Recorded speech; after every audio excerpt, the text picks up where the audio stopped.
somo ya siku ya leo natufunza kuwa na imani ambayo isiyotikisika. Bwana Yesu asifiwe. Tunaona Jairo alikuwa mkuu katika kanisa ya sinagogi. Bwana Yesu asifiwe. Kwa hivyo yeye mwenyewe alikuwa mcha Mungu na alikuwa kama kuhani. Bwana Yesu asifiwe. Lakini wakati mtoto alianza kuwa mgonjwa, hakuweza kupeleka wapi?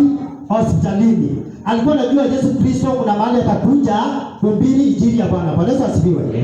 Na akawa na hiyo imani na kupeleka mtoto hospitalini. Lakini sisi wa Kristo tukiwa na imani, tuko na wagonjwa nyumbani, tuko na watu wagonjwa nyumbani. Lakini kwa kukosa imani, wakati mtu anagonjeka, kitu ya kwanza ni kukimbiza yule mtu wapi? Hospitalini. Bwana Yesu asifiwe. Lakini kuna magonjwa zingine ama maradhi ambayo haihitaji matibabu ya hospitali. Bwana Yesu asifiwe. Kama mtu anapangawa na pepo, ukipeleka hospitalini kuna zaidi tu utapata.